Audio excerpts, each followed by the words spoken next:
years. So, as somebody once said to me, I know a couple of people that get valet parking at the pearly gates, and Tootie, for his time of working with Jack, goes right through the pearly gates. You know, he goes right in.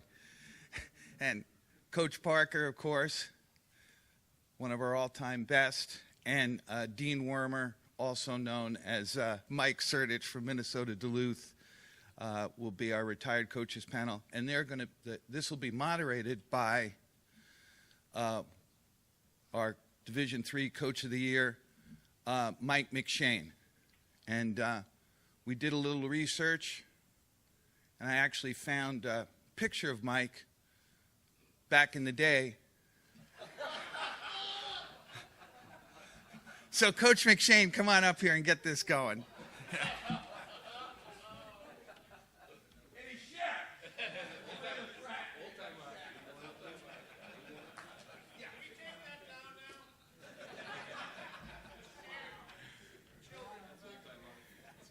Bruce, you're going to pay for that shit.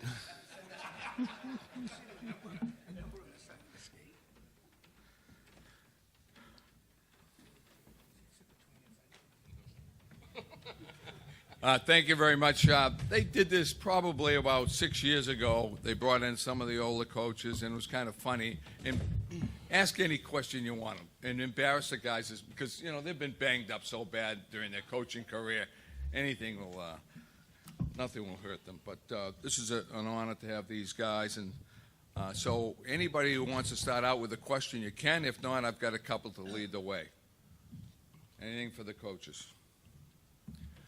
First of all, just so the people, the older part of the room knows they're all bios, but maybe some other coaches that don't. But All right. doing the math, there's about a couple of thousand wins up there, and Jack might have, including your 700 plus. Well, Jack primarily just coached at BU. I think he did a stint in high school for a little while, right, Jack? And you were refereeing, and then he played at BU, and then he was. I think Leon Abbott's assistant, and then Leon left, and Jack took over. And to sustain the number of years, how many years, Jack? 40. 40 years at one school. Unbelievable. And A dead-end job. dead-end job.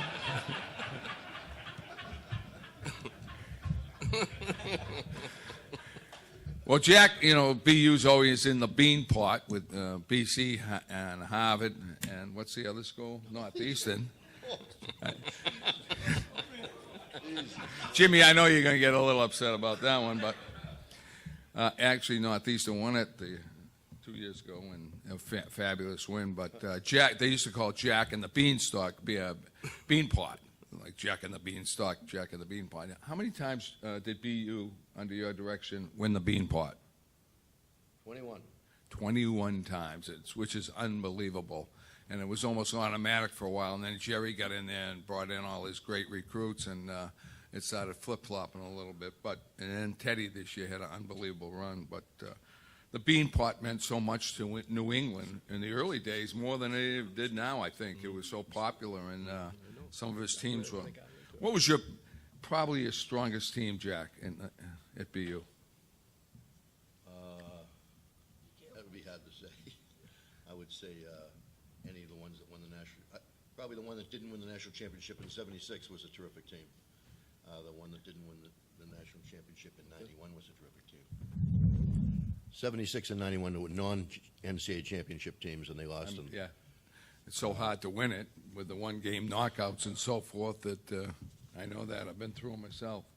And Mike Sertich, the great Mike Sertich, Serty, coach at Michigan Tech and Minnesota Duluth for a number of years. When we used to introduce the coaches at the beginning of the convention, Mike would always stand up and give some phony name and phony school he was with, and everybody would turn around and say, "Where's that school? Where was that school?" We knew we enjoyed his. He's a great comic, great guy. And, you notice they didn't talk about my 700 wins? I don't have 700 wins. You had some good ones, though, Yeah, and I think one three of of them. I remember all three of them. And one of them that you didn't win was one of the greatest epic games ever. It was played up at Lake Placid against Jerry's Bowling Green. And would you double overtime was that game? 4. 4 overtimes. Mike, can you talk about that game a little bit, even though you lost? Well, it was one of those games where, first of all, we didn't expect to be there. It was playing North Dakota just to get out of the league was an adventure in itself, and we beat them in the final of the playoff, and then we had to play them first round in the Final Four. And it was an epic battle. I think we beat them in overtime. Billy Watson might have scored a goal there at the end. And then to play BG in the final, there was an underlying story there that not many people knew. That the year before, we got selected by a committee to play in the national tournament over Bowling Green. And Bowling Green probably was the more deserving entrant, and that left a little bit of sour taste in a lot of people's mouths in Ohio, and that might have been their battle cry a little bit. I read a book. I was part of a book that they wrote. It was called Cavallini from Kane, story about that year, and that did come up, and Jerry was very gracious about it, but I know deep down inside that was a very painful experience for them, and we ended up losing on a Cavallini goal. I think if I remember right, talking to Jerry after, there might have been 10 or 15 kids that made it to the National Hockey League off those two teams. And it was pretty fascinating night. Don't remember much of it, but it was pretty fascinating. I was coaching St. Lawrence, and we were hosting it up at Lake Placid, and I know my dad listened to it too on telephone. Somebody had it on the radio. He was in Colorado Springs, and I think the telephone bill was like $170. I had to pay that before he died. So. it went on and it went on and it went on, but it was truly the referees put the whistles away. And I still say it was icing. I don't know if Willie's in the room. Jerry, I see you're there. You're smiling. You won't admit it, but I know. Our goalie never left the net, but that night he did to stop a puck, and it hit the edge of the boards, the kickboard, and bounced out in front. And I think it was Szymanski had a wide open net. That was the tying goal with about a little over a minute left in the game, and then we played another game after that. You got to let that go, Serdy. I'm trying to. I didn't bring it up. You can answer this question a little bit, since you were Jack's assistant for so many years. I'm much younger than Jack. I'm younger than both of them. Oh, I know you are. I know you are. And just so you know, I'm the token Western guy here. You understand that? Anybody from the old days? I'm with two Eastern guys that don't even speak English. That's hot shit. That's 3. So Ben Smith, I saw Ben Smith a few years ago when we were talking about coaching and stuff, and I said, Ben, tell me about Jackie. You know, I grew up with him. Basically, my brother went to school with him, and we knew him, and he knew the family very well. And a lot of us Eastern guys, we grew up in the same area in Massachusetts, and it was kind of crazy how we all became coaches. But Ben said the greatest attribute you had, Jack, was that you could will teams to win. I'll never forget he said that when we were talking. I go, that's quite a statement. So, true, being Jack's assistant and playing for, you play for Jack Kelly, but being with Jack for so many years, could you elaborate on that a little bit? Sure.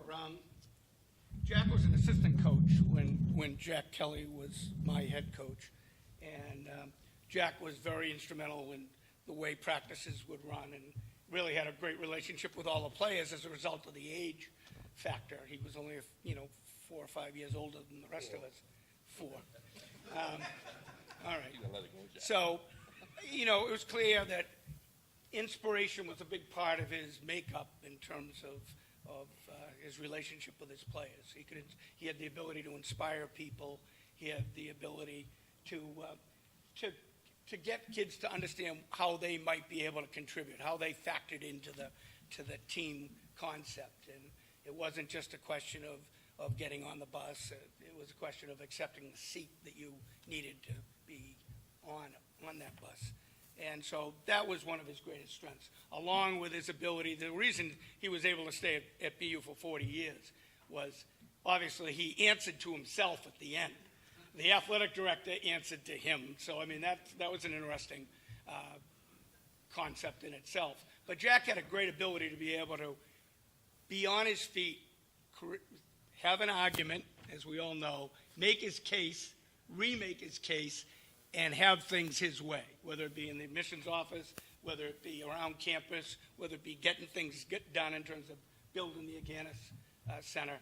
And so his ability to take command of the stage probably was a big factor, along with that inspiration, and Jack being the great coach that he became.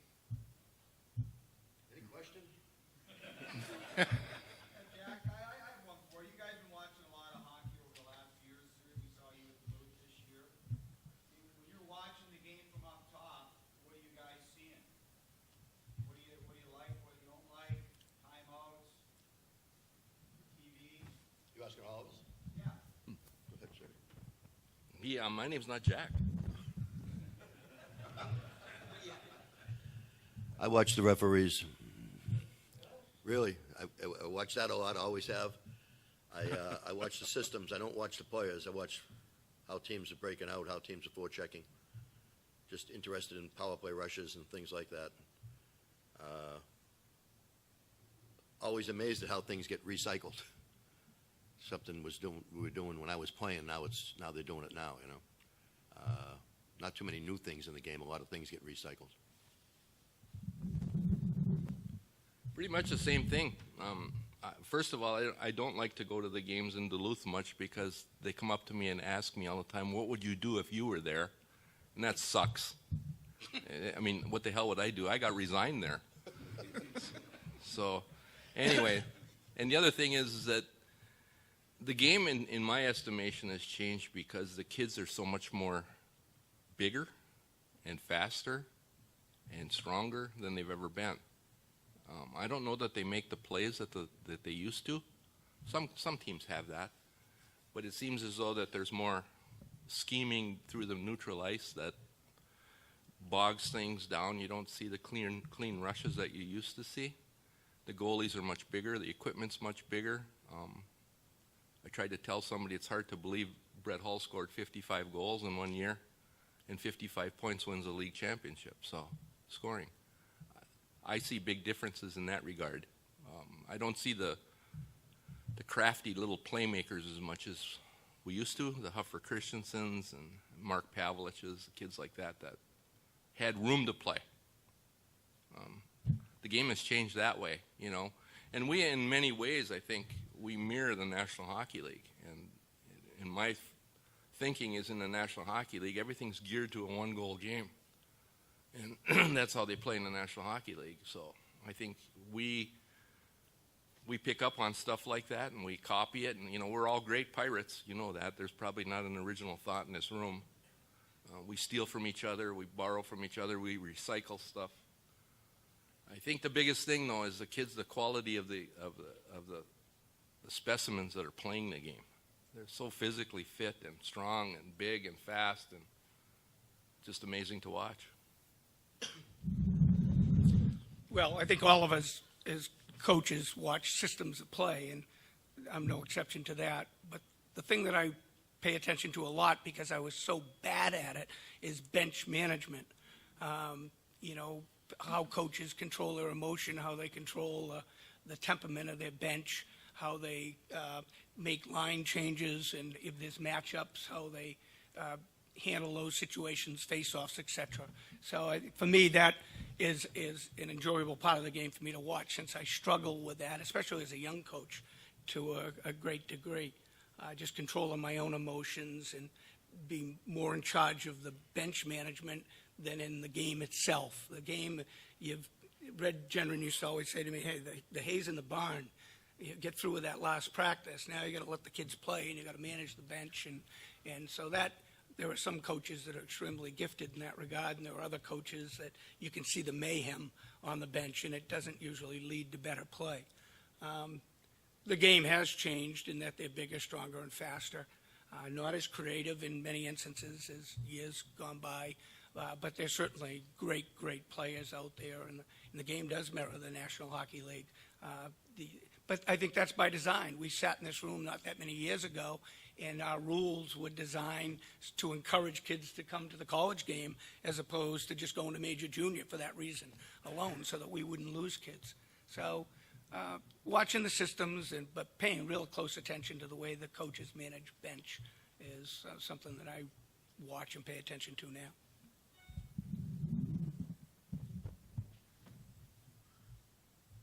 Coach? What's the one thing, for all three of you, what's the one thing that changed the most from early in your career to the end of your career in your coaching style? Recruiting. That's the biggest thing in the college game right now. The recruiting is it's always been huge, but it's You don't want him speaking? what's happened now with all the showcases and people in each other's faces, the agents being involved to the degree they are, that might be the single biggest factor. There weren't very many agents in 1973 or 4 when I started with Jack involved in our recruiting process. Now, as many of you know, the agents control the recruiting. I think the biggest thing that's changed is the kids. Mike, I guess I want to know what changed in you the most, not the game. What changed in your style of coaching, whether it was practices, games, or handling players? I'll start with that one. I was talking to somebody on the beach yesterday, and similar type of subject came up, and I said, I had to learn how to change with the kids. I had to learn how to handle them differently. Jack Callahan was a great player at BU at the time, and when he was a senior, they had an all-star team, an all-star game, seniors only, played in St. Paul, and Tim Taylor was the coach of the Eastern school, the Eastern team. And Timmy comes in the dressing room just before the game. It's an all-star game. Nobody's taking it too seriously. And Timmy walks in the dressing room, and everybody's laughing like hell. And the minute he walks in, it goes dead silent. And Timmy said, "What's so funny?" Nobody says a word. So finally he looked at O'Callahan, who was captain of that all-star team. He said, "Jack, why don't you tell me what everybody's laughing about?" He said, "Well, frankly, Coach, your guy here, kid that played for Yale, was just doing a good impression of you, and he had us all laughing." And Timmy said, "Oh, really?" He said, "Can you do an impression of your coach, Jack Parker?" He said, Jack O'Callahan says, "I sure can." He says, "Well, let's see it." Jack got up, left the room, come back into the room, slammed the door behind him, and said, "You guys suck." And later on, if I raised an eyebrow at a kid, I could make him nervous. So I had to learn to handle my emotions differently with players, because I could really freeze kids, and I could really make a team uptight just because of the way I talked to one player on the bench or something. So my demeanor had to change with the way kids changed. I think my biggest difficulty was handling losing. I wish I would have spent more times on the wins than I did the losses. I think my former wife told me that there's 6 million Chinese that don't even know you played tonight. And that helped me put some things in perspective. And the other one was my dog. When I came home and we got beat by North Dakota 9-0, my lab jumped up on my lap in the truck, and he didn't give a damn about 9-0. He just was happy to see me. I think the hardest thing for me to do was to put those aside and not dwell on them and then move on. And I think sometimes we spend way too much time on the losses rather than enjoying the wins. And I think it shortens our career to a certain extent. It makes things miserable at home. My wife left me with my best friend, and I still miss that guy. So.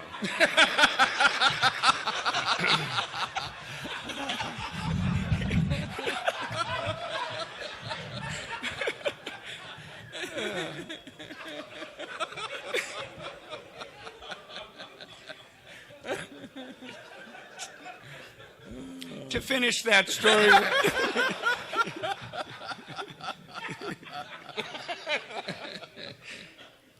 Jack didn't finish that story. The rest of Jack's story was, I'd smile after that type of incident, and we'd walk out of the locker room together, and he'd look at me, and he goes, "You suck too."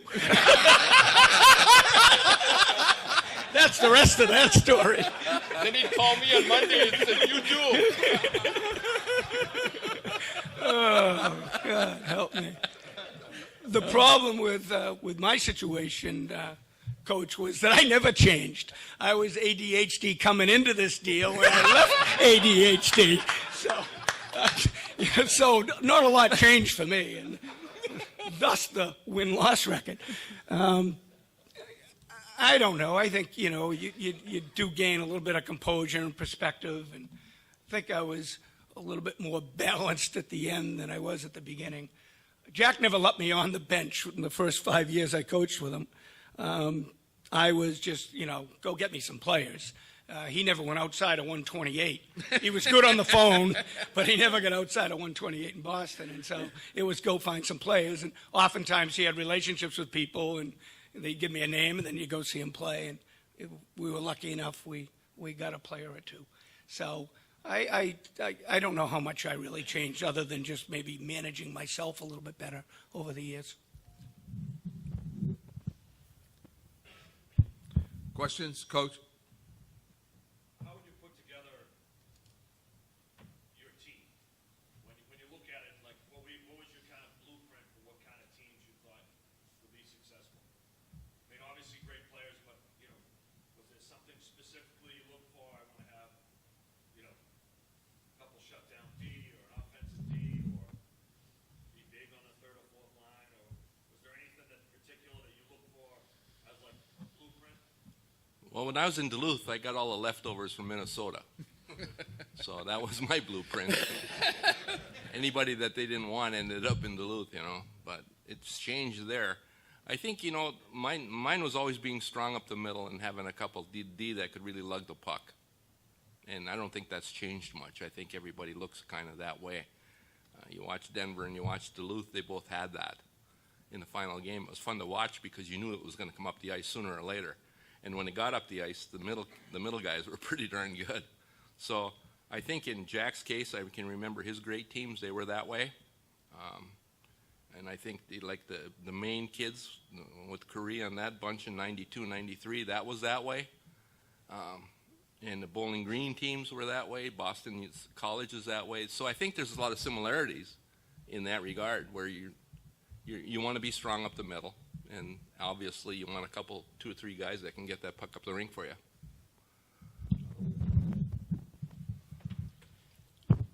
I thought it always started from the goal out. And, especially in situations when I went to Princeton, you had a handful of really good players. I mean, the first team I had there was Jeff Campusall, who's the women's coach there now, was the captain of the team. And that was a blessing, because there's someone, as many of you know, that easily understood and you could relate to, and just a great character. But I had Andre Faust and Mike McKee, who both played in the National Hockey League. So the top end guys, they were real good, but then it dropped off dramatically.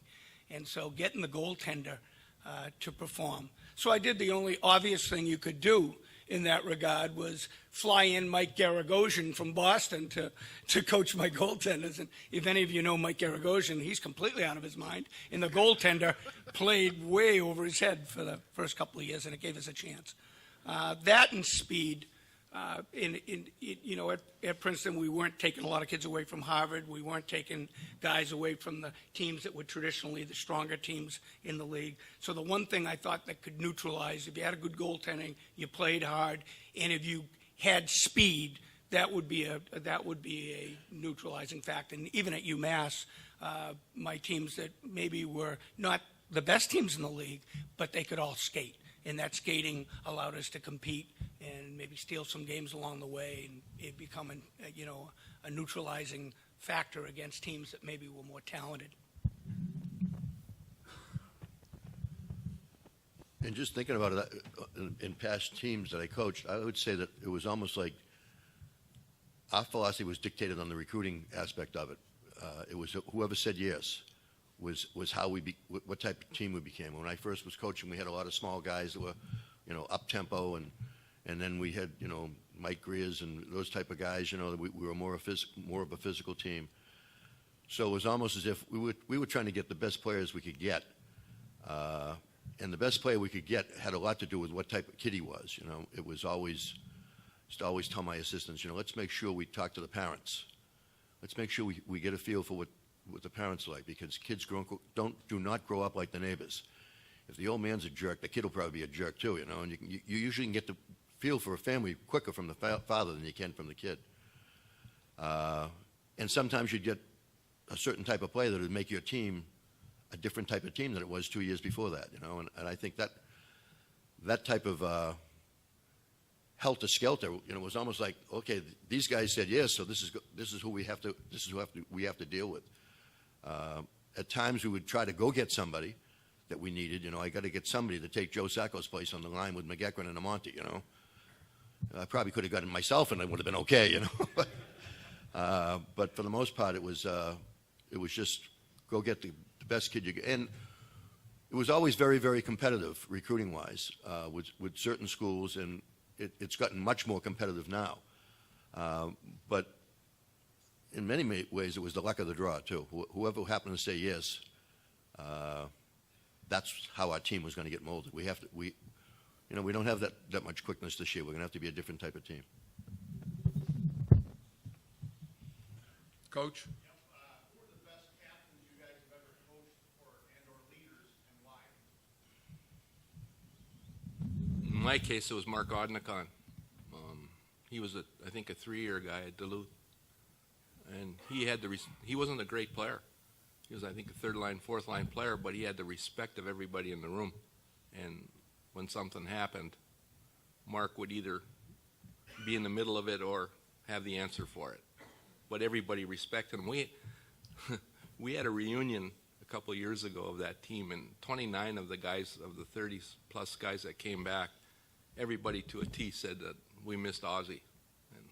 And that day, 30 years later, is pretty indicative of what kind of guy he is. If I had to pick one captain that was the best, it would be Sil Apps. Although I think I had a few, Campus All being one of them, and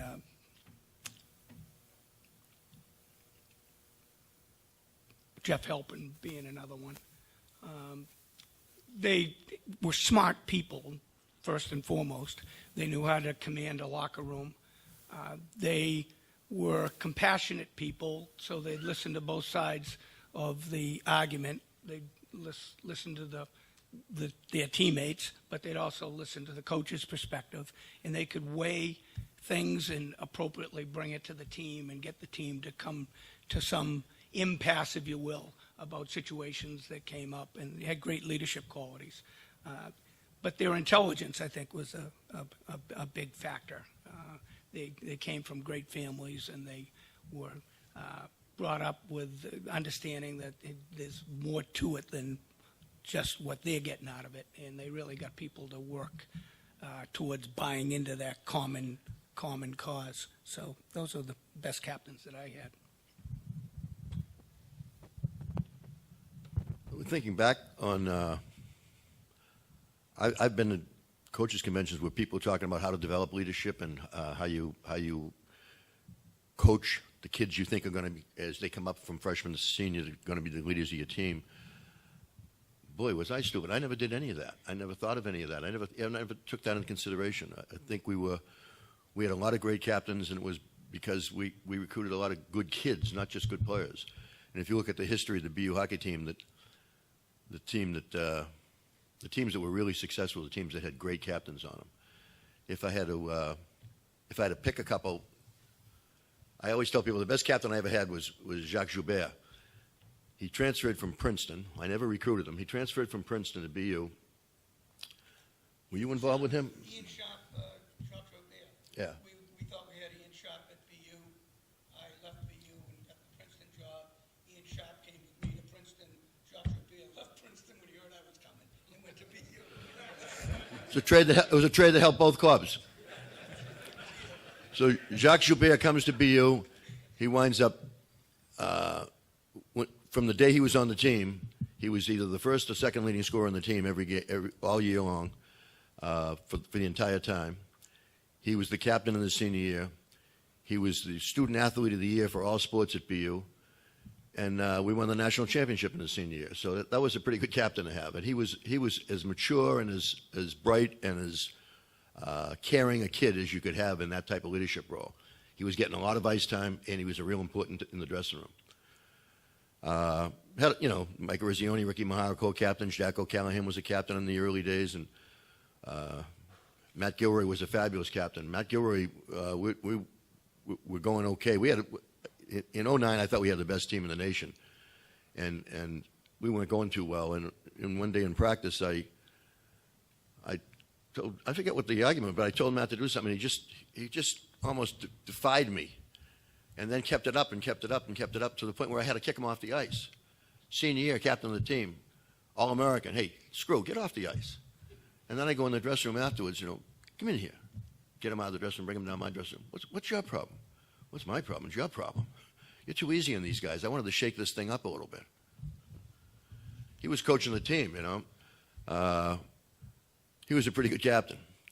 But I would say the guy that was as good a captain as you'd ever find, and the guy that had the most difficult job as being the captain of the BU hockey team was Jay Pandolfo in the 95-96 team, because the very first game of that year was the Travis Roy thing. And that's that.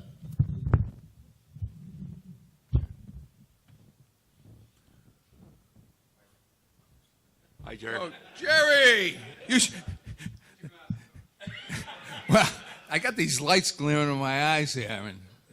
Go ahead, Jerry York. Putting together a staff, the dynamics of your staff, as you look back. Some of them tried to color guard, some of them tried to power play, as a recruiter. How do you involve your staff? What were your best staffs? Our staff was together the entire time, so it's hard for me to really say. Jimmy Knapp was one of the best. Intellect was very high. He was very communicative. A great go-between between me and the kids. Glenn Kulik was our chief recruiter, and he was single and knew Canada from coast to coast. He did a heck of a job there. We didn't have a lot of. We didn't have change. Those kids came with me when I started and went out the door with me when I left.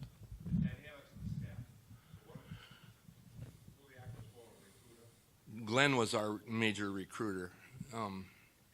He was in charge of North America, really. We didn't have a lot of finances, and we didn't have a lot of contact. That the NDP program obviously wasn't going, and the USHL was just starting, and the NA wasn't there. Well, we didn't get out east very often to recruit, so we were pretty localized, pretty regionalized as far as our recruiting went. It was either Ontario, Manitoba, and West, or Minnesota. So Glenn pretty much ran that, and Jimmy was the day-to-day operations guy. He was a very, very sharp kid, and a great friend. So he and I think we had one maybe major blow up in 18 years, and we talked every day. We still talk every day, well, every week, but I think for the most part, he probably coached the team more than I did. Yeah, I feel blessed that I had unbelievable assistants, and that was a big factor in me being able to survive the number of years that I did coach. Len Cannell was with me for 17 years, 9 at Princeton and 8 at UMass. And then I had Marc Dennehy with me at Princeton and then again at UMass for, maybe a total of 6 or 7 years.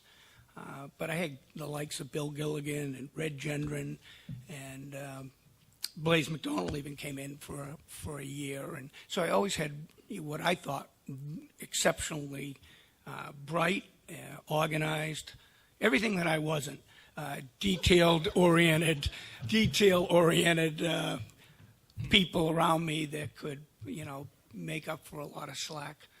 We had great relationships. It was real important to have a continuity in the staff where you didn't have the turnover on a regular basis. And I think that had a lot to do with my departure at the very end, was that things were getting a little bit out of hand and people were seeing that maybe there were greener pastures out there and they were moving on. And I didn't want to go through the whole process of reassembling the staff. I had really good volunteer coaches. They were usually the goalie coaches. I talked about Garagosian, but I had a Craig Fiander, who was a really bright Princeton guy and that worked with me during the better years at Princeton. I had Jimmy Stewart, who was at Holy Cross, and Mike Buckley. No, we'd take the people that were there and we'd put them in place. Lenny was that organizational guy like Jim Nat. Everybody contributed with the recruiting. I used to see people out on the road regularly. I tried to get out as often as I could. This is something I enjoyed. It's something that I felt that I could contribute. But we would break it up and all of us would recruit. And we'd take different facets of the game possibly, and usually when Red and Lenny worked together, or Marc and Lenny worked together, one would take the power play, one would take the penalty kill. We'd do drills. One would be more in charge of the offensive scheme, and the other would be more in charge of the defensive scheme. At the end, when I had that type of talent around me, I could, as I've seen you in practice, Jerry, make an assessment, move around, communicate with the players, and let your assistants really do the job that they were very capable of doing, do a lot of the coaching. In the early years, you didn't want to relinquish anything. You were trying to do too much, and that, you're running everything, and that doesn't usually work. Toot mentioned the importance of having people you're comfortable with, and that was the most important thing to me when I was putting together a staff. I didn't have to put together a staff too often because we'd recycle them. How many times were you with me? You fired me twice. I never fired you. I never fired you. You get that money back now, too. Yeah, I know. The Toot was with me on 3 different occasions. Yeah. Total of 9 years, maybe? 8. Ben Smith was there for 10. As the head, Brian DeRocha was with me on 2 different occasions for probably 10 years. Mike Bavis was there for 14 years. David Quinn. I had a lot of great assistants. Most of the time when I hired an assistant, I wanted to hire him for somebody I knew it was going to be fun to be around. It was going to be comfortable to be around all the time. That was really important to me. I remember one time I said, I think Brian was going, I forget where Brian was going, but I said to Smitty, I think we ought to hire, it was a friend of Brian's, John Melanson, who never coached before. Smitty said, why do you want to hire Melanson? I said, well, he's in sales. He's a real good guy. He knows, he's a hot ticket, too. We're going to have 1 million laughs with this guy. And Smitty says to me, Jesus, Jack, we don't need laughs. We need players. Once we had our staff, it was always assigned, depending on, Ben kind of handled the defense, and I would handle the forwards, and if it was Toot and I, Toot handled the forwards, and I would handle the defense, and we always had a volunteer goalie coach. I had Gara for, 12 years, 14 years. I had Andy Filer, first started out, Andy Filer was my goalie coach. Eddie Walsh was the goalie coach. Billy Bergam was the goalie coach. So I had a lot of good goalie coaches. They were all volunteer coaches. So we always had that guy as the volunteer coach. But I always tried to have, I didn't do much recruiting. I tried never to go on the road unless it was where my, you'd be amazed how many prep schools I've ever been at. But I used to like to go to Vancouver when my son-in-law and daughter lived there, and when Montreal and my daughter and son-in-law lived there, I try to get around to certain places. But I did my fair share of recruiting in Toronto and in Montreal, I guess. But I wanted my assistants to do that. I was trying to coach the team. And I never really picked a guy thinking this guy would be the recruiter or this guy would be the assistant coach helping me with the defense. I always picked the guy for. I really think more than anything else on how we're going to get along here. This is going to be fun. When you're with these guys all the time, they're like your family, and it's real difficult to have somebody you're involved with that, Jesus, after practice is over, I don't want to hang with this guy, you know. I wanted to hang with these guys when practice was over too. Hard to believe with Toot, but we always got along, Donald. Not so much right now. I think the other thing is, like, you got to know your strengths, and offensive hockey was not my strength. I scored 1 goal in college, and I still have the shin pad I scored it with. So,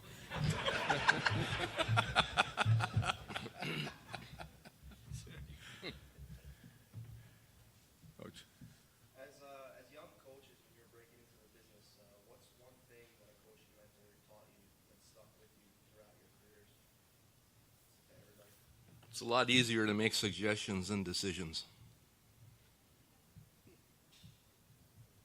As an assistant coach. Well, my mentor was Jack Kelly. That's the guy I played for, and he was a terrific coach at Boston University. And I kind of took over the job, and I was handed the job. Leon Abbott was the coach at the time, and he got fired. He got absolutely screwed at PU, and I wound up being the head hockey coach. And the next day, Jack Kelly called me up, my former coach, and he said to me, "Want a little advice? Congratulations! I'm so excited for you. Want a little advice?" I said, "Sure, anything." He said, "Don't be too upset when it dawns on you that before you beat Cornell and before you beat BC and before you beat Harvard, you got to beat BU. And Jack, you got to beat BU every single goddamn day." And that was advice that I came to realize was the truth. It was a difficult place to work in athletics at BU for a long time, and he was right on that point. When Leon got fired, it was a Saturday morning, and they told me that they called me and they said, "We just fired Leon Abbott, and you're the new coach. Your contract," I was the assistant coach, freshman coach, and your contract says that we can assign you new duties. Your new duties are you're the head coach. And I said, "You're not assigning me anything yet. Where's Leon?" He said, "He's downstairs cleaning out his office."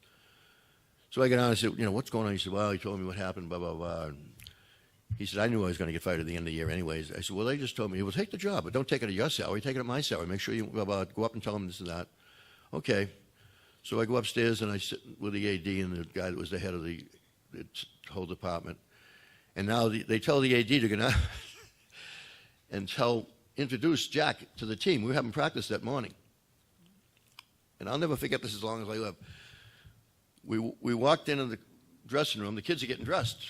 They think, the first day we used to have them come back before Christmas in those days because we were playing right after Christmas. In any event,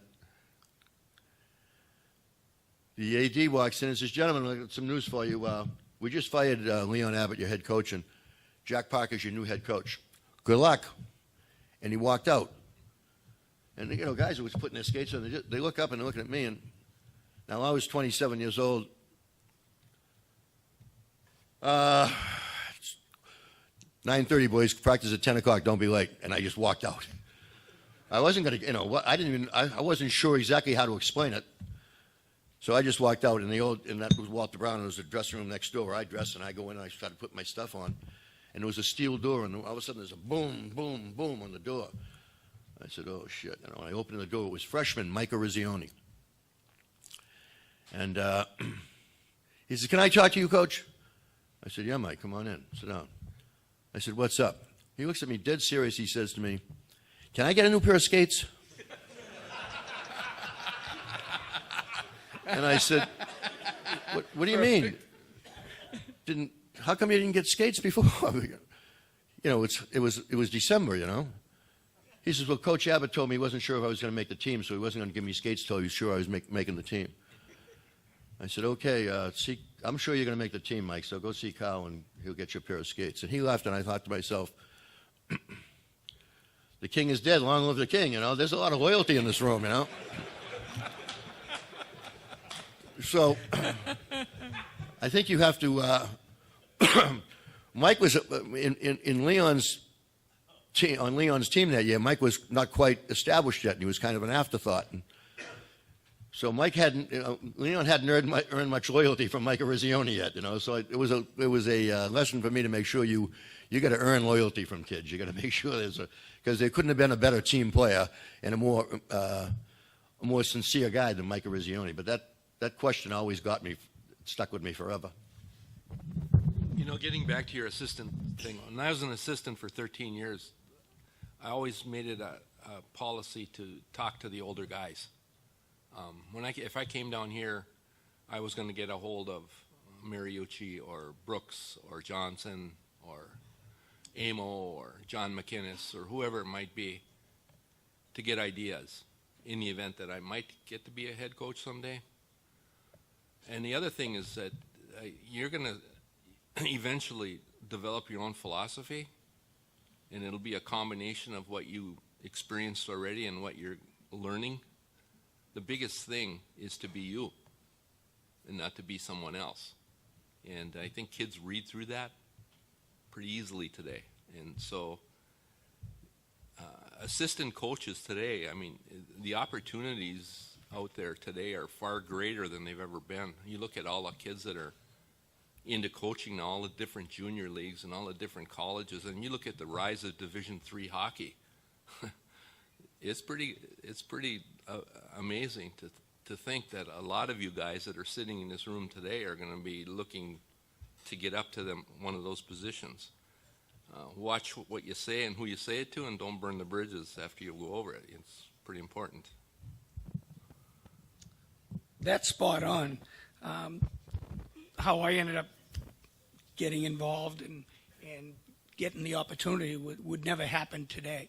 I, like Jack, played for Jack Kelly as well, and I think many of us that played with him felt that we were getting the best information, the most contemporary information. We were as well prepared as any program in the country to compete. And I think the proof was in the pudding in that we won a lot of games. And so that was my foundation. The other factor in getting started was that Parker was the assistant coach. And Jack and I had a very good relationship. He helped me get through some difficult times as a young player, and he was the assistant, to the extent that after virtually every practice, Jack and I would play keep away and just have, be out there for half an hour just shooting pucks and stick handling and so forth. And so we developed a rapport. Jack was also close with a couple of other players for sure, and one of them was a former teammate of his, Dick Toomey, who later became the head coach at Brown. And Toomey was his first choice to be his first assistant coach. I had gone on to Lehigh, to graduate school at Lehigh, and was coaching I don't know whether it was a club team, but pseudo varsity team down there. And Jack called me up and said, geez, I just got named head coach here, and I'm not going to really have an assistant coach other than Bobby Murray and Andy Filer for the rest of this season. But I'm going to be hiring someone. B, you won't give us the money to pay someone until July. I'd like you to at least consider it. But I'm going to offer the job to Dick Toomey, who was the assistant coach at Brown for Alan Soares at the time. And if he takes it, then, hey, just finish doing what you're doing, and maybe we'll catch up down the road. If he doesn't take it, the job is yours. And so with minimal experience, Dick Toomey ended up getting the head coaching job at Brown. Jack just said, okay, here's the paperwork, let's get it going. Now you're the assistant coach. There was no formal training. Today, as you know, you guys pay a heavy price to make huge sacrifices to either go into junior hockey, work in a low-level position maybe for a program that doesn't have any funding. You coach maybe 5-7 years before you get an opportunity to get a good paying usually assistant's job. So it would you go to seminars, the information that's available is much more available to you in that you've got the internet and all the sources of information. So it just wouldn't happen the way I got hired and in the way I ended up developing as a result of Jack's generosity. Just as an aside on Donald Toot Cahoon, we were playing we were going to the national championship, and this is Toots' third stint with me. It was Drury's year, I think. And were you there with Drury, weren't you? Oh yeah, we were going down to play. Anyway, we were going to play Denver in the national tournament, first round game, and.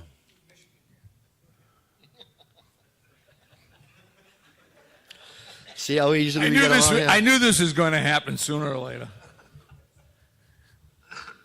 We all set? You went to graduate school at Lehigh?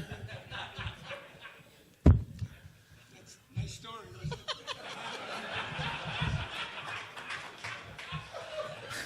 I just got the call here from the director that our time is. I just want to say one thing. I met Toot when he was an assistant back in the early 80s. We were all. Do you remember when they used to have the sports festivals?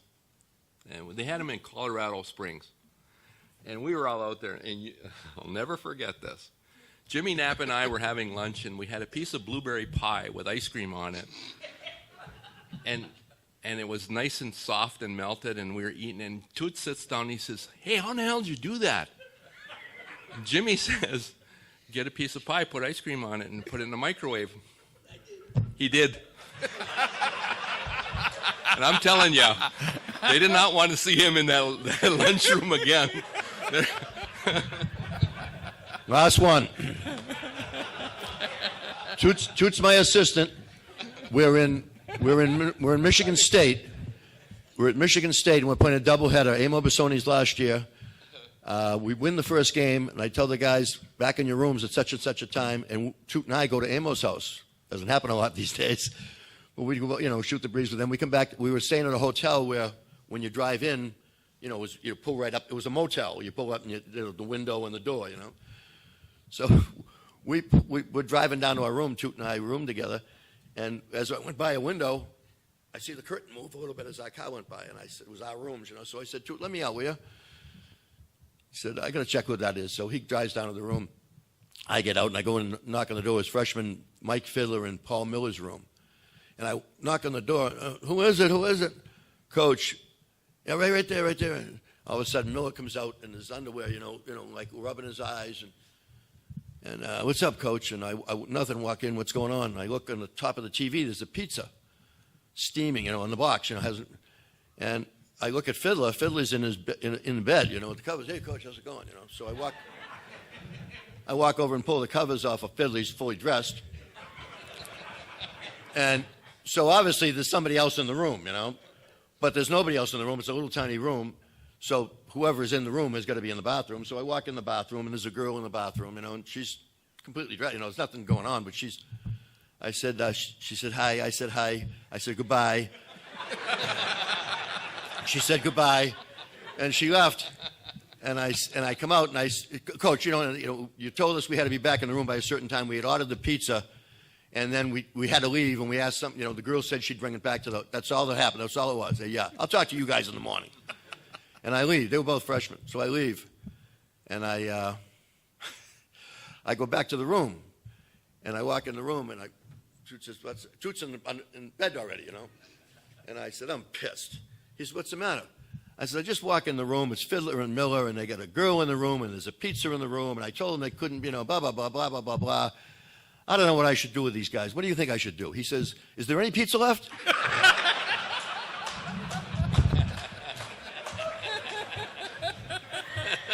Nice to see everyone. I'll see you. Coaches, thanks a lot. Great job. Glad to have you.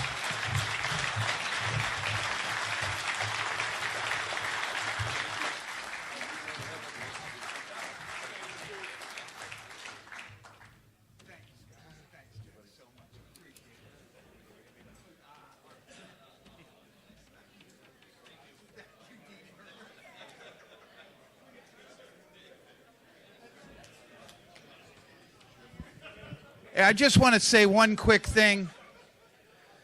How lucky we are to have those gentlemen here and many others where we have a great tradition and a great history, and how lucky we are to have them here. And I know people are all telling Don Cahoon stories, but let me say something to you. If I could have everybody's attention just for a minute. You know, it's fun to tell stories and tell some good stuff about Tootie. Let me just tell you, as a young assistant back in the day, and Don was an assistant, there wasn't a better recruiter or a better evaluator of talent than Don Cahoon. And you young guys, you want to know something about recruiting and how to find a player and look at a player and see what talent is like. Don Cahoon was as good as there was out there. So if you have a chance, I'd try to pick his brain about it. And as you can see, it'll also be fun because he's got a great sense of humor. So again, thank you, coaches. Really appreciate it. And I think we have Doug coming back up, start telling us some good stories. Me first, thanks. Well, that's a tough act to follow. Boy, was that fun. I'm going to kick off. Yesterday when I did my storytelling session, a couple of people said, what's your favorite story out of the 65 or 7 stories we do? And I have a few favorites, but I thought I'd kick off today with this one. And back to where we started about change, when you think about it, here's one very, very powerful thought that I love to think about, which is that everything in the world as we know it was once impossible. So everything in the world as we know was once impossible. Think about it. Human beings walking upright, having a planet like Earth, buildings, electricity, clothing, the game of hockey, artificial ice, a chair, all impossible at some point. And for a lot of people, the word impossible is actually a barrier. But to a guy named Mick Ebling, it's not a barrier. For Mick, it's just somewhere to start. He and his little crew at an organization called Not Impossible Labs are out to change the world one challenge and one story at a time. Now, to understand Mick, you have to understand a couple of characteristics that drive him. The first is this idea: first commit, then figure it out. In 2008, Mick was just a regular guy living in LA, a successful filmmaker. He was invited to an art show one night where they were having an honorarium and a fundraiser for an artist named Tempt One. Tempt was a graffiti artist. You could see his work all over LA. It was magnificent. But tragically, his artistic career had been cut short by a horrible diagnosis. He had ALS, or Lou Gehrig's disease. You know it from Stephen Hawking or the Ice Bucket Challenge. He was lying in a hospital bed, unable to move or communicate, nor to afford one of the very expensive machines made to help people like him. So Mick heard about this and decided that he'd pay Tempt a visit. He went in to see him in the hospital, and while he was there, he did something incredible. He committed to Tempt that he would help him communicate and make art again. He had no idea how he was going to do that, but he had committed. Now he had to figure it out. Characteristic number 2 of Mick: surround yourself with people who make you feel stupid. Good advice from anyone, I think. Mick got on the phone and started phoning around to all the people he could think of who were smart and creative, and he brought them all together in his house to try and solve this problem. A couple of weeks later, they had invented the iWriter, a crazy little device made from less than $100 worth of materials, some wire, a webcam, some glasses, and some code that allowed the user to control a cursor on a computer using just the movement of their pupils. They went to the hospital, they put this thing on Tempt, and he was connected up to a computer, and for the first time in 7 years, he was able to actually create art again. And then they hooked this computer up to a projector, projected it on a wall outside the hospital, and LA's greatest graffiti artist was once again making graffiti. Tempt said, "That was the first time I've drawn anything for 7 years. I feel like I've been held underwater and someone finally reached down and pulled my head up so I could take a breath." What the geniuses at MIT had never been able to do had been done by a bunch of hackers over beer and pizza. The iWriter was named one of the most important inventions of our time, and what's critical about this is Mick and his team gave it away and gave all the source code away for free so that other people around the world could improve on it and iterate on it. And today, thousands of people with horrible diseases like ALS have been given back their ability to communicate because of that. Mick called this little idea, help one, help many. Solve a problem for one person and then give away the solution so that others could be helped. He formalized the idea in a little foundation called Not Impossible Labs. A little while after this, Mick heard another story about a 15-year-old kid in Sudan named Daniel. Daniel was a victim of the Sudanese civil war. He lived in a refugee camp that was regularly bombed, and horribly, he'd lost both his arms to one of those bombs. When it happened, he said he wished he had died because he was going to be such a burden on his parents. Mick did the same thing. He called all the smartest people he could think of. He brought them together at his house to try and figure out how to 3D print a working arm. No one had ever done this before. One guy in Johannesburg named Richard Von Oss had make a working hand, so they flew him in from Johannesburg to try and give the team advice. The idea was to make a working arm that they could teach villagers in this refugee camp, the adults, to make so they could replicate it for others who had the same issues that young Daniel did. They worked away for a long time. They couldn't come up with a solution. And then one by one, Mick's team came to him and said, we can't go to Sudan, man.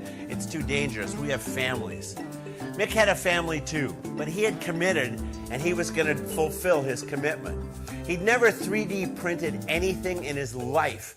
And now he was going to take a 3D printer and go to one of the most dangerous places on earth and try and make an arm for a kid he'd never met. He got on a plane. He stopped first in Johannesburg, where he met with Richard Von Oss, and they spent 2 weeks together, Richard training him so that he had some rudimentary knowledge of how to do it. He went to the village. He met Daniel for the first time. He set up shop in a tiny little hut.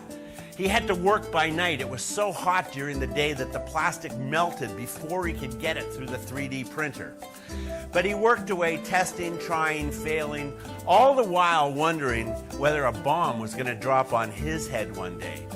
And finally, after a couple of weeks, he had a working arm for the young Daniel. Daniel was able to feed himself again for the first time in 2 years. And it gave him back the freedom to do, obviously, a lot of other tasks as well.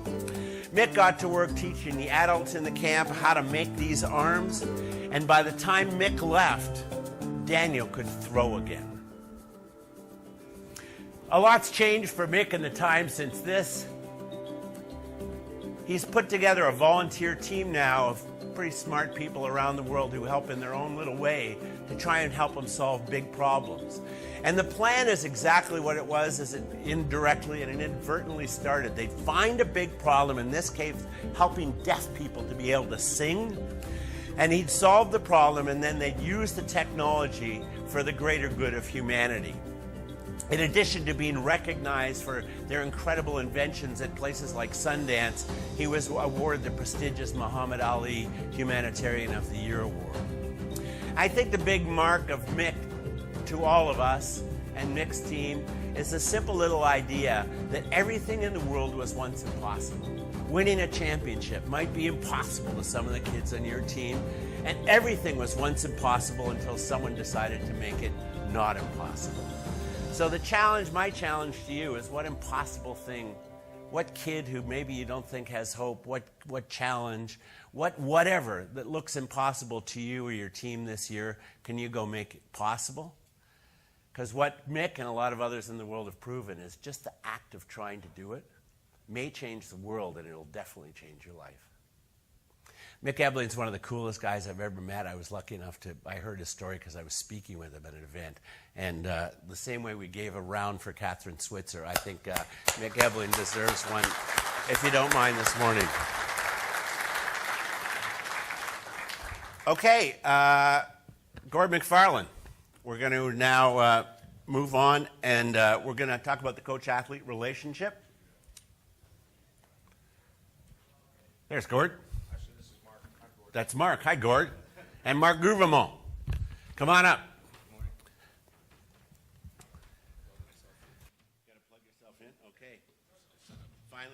machine here. No problem. Nice to meet you. Need some help here? You have audio?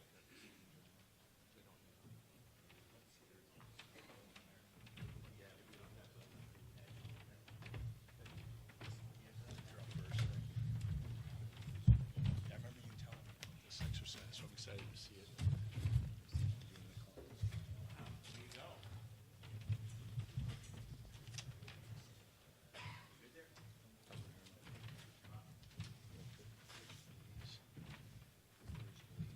He's under the table.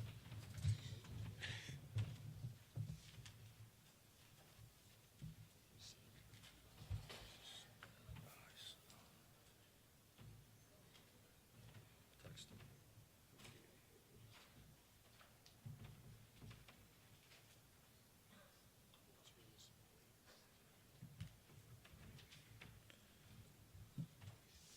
It's a list of questions and words.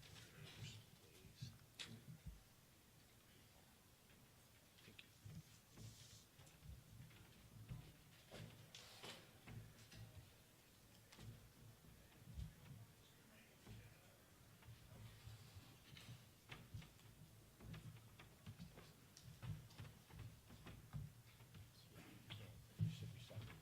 you.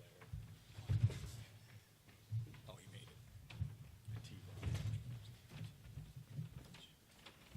Good morning.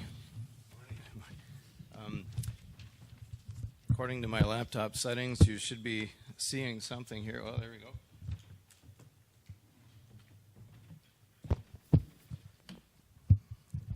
It's a beautiful day to be alive. Welcome and thank you for joining us. My name is Marc Guevremont from Coaching to Connect. My partner, Gord MacFarlane, is passing out a few pens here. Gord is my partner. He's my best friend. Gord has changed my life. And what we want to talk about this morning is when I first met Gord and he introduced me to the model of human behavior from a wellness perspective, how we blended our synergies together as our life lessons, our leadership development training, and built a program that we're very proud of that we're going to share with you. I'm most proud of the gentlemen who are sitting in front here this morning. Blaise McDonald from Colby College, Chris McKenzie, Dave Smith, Josh Skiba, Paul Pooley, and Trevor Large. And so today we're going to talk about the 4 steps to maximize coach-athlete relationships.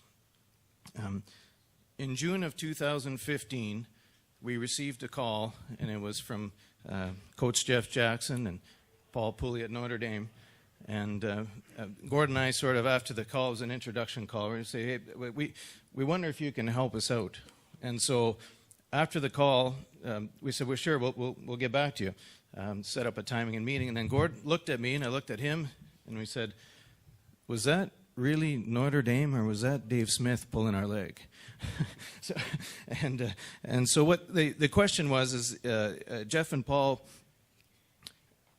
they had a challenge that they had shared with us, and they wondered if we can help them out. And this was the challenge. By the time December hit, hockey felt like a grind. They could tell through the players' communications, through their body language, that the highlight of their day was not coming to the rink or coming to do their lifts. And so they were concerned about that, and they thought, there's got to be a way that we can create an environment where the best part of their day is to come to the rink, to come to the lifts, and so on and so forth.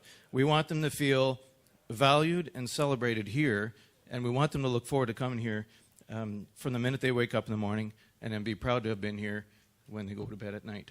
I'm going to share with you that the solutions to these challenges that we all face, because in fact in life we all face that grind. Leadership is influence, and 80% of your influence and your coaching connection with your athletes has to do with soft skills.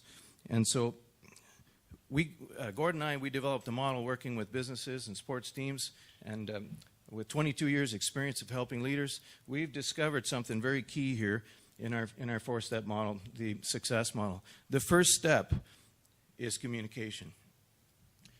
It all starts with communication. And when we say communication, what we're talking about is not just sharing thoughts with one another, but sharing feelings with one another. Expressing ourselves wholly through mind, body, and spirit. I want someone that I care for to know they care, and I care. And therefore, we can communicate with each other. We can hold ourselves accountable to high standards, knowing that we value each other's presence and that we serve each other every day. Once communication at that level, and by the way, 95% of our efforts when we work with business leaders and with coaches is right there in that top bucket, communications. 95% of the efforts. Try and get people to speak their thoughts, but speak their feelings, so that everyone feels valued and celebrated.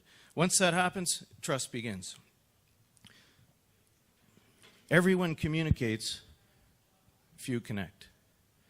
This is a quote from John C. Maxwell, and I'd encourage you to write it down and think about that every day as you plan your practices, as you plan your one-on-one sessions, as you go home later today and speak with your spouse and with your children. One of the things that Gord's model that we're going to share with you today has done for myself and my wife Brenda, who's standing at the camera over there, it brought us closer, much, much closer. I'm a better parent, I'm a better father, I'm a better person, I'm a better friend for what you're about to learn. So I'm pretty excited to share with you our model. It's the 4 simple steps are, number 1, who am I? Number 2, who are you? Number 3, how do we connect? Because everyone's a little different, and that's okay. And number 4, how do we be a better us? So we'll do a little exercise, and if you don't mind, Dave, could you walk us through the starting of the human behavior model that we're going to share with folks, okay? Sure. Thanks, Marc.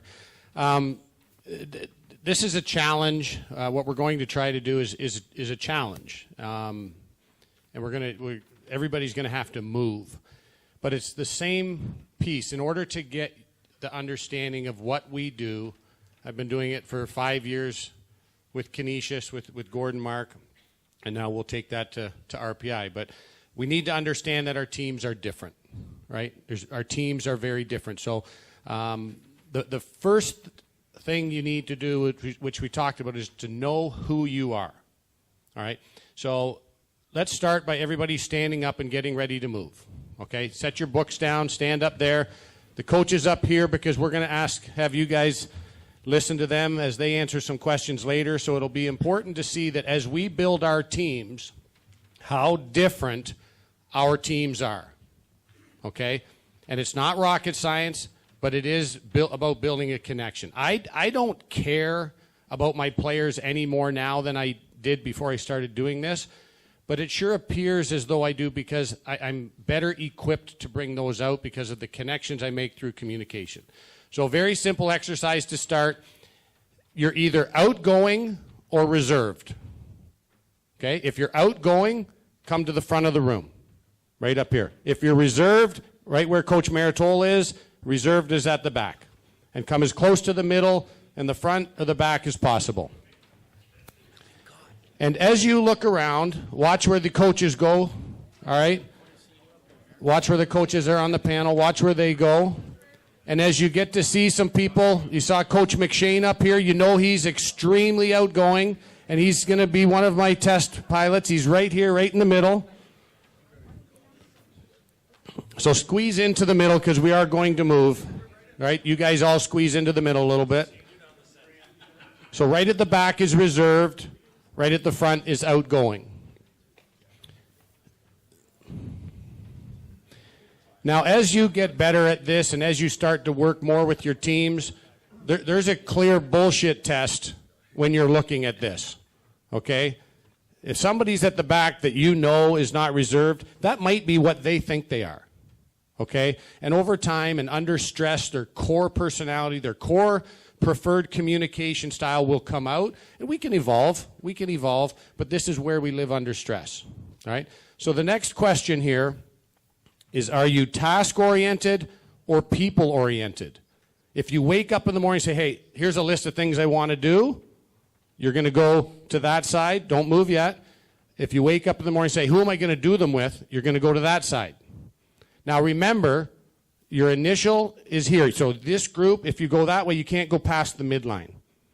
So if you're really half outgoing and half task oriented, you're going to be right at that door. If you're somewhere in between, this is where you would be. This would be outgoing and people. That would be people and reserved.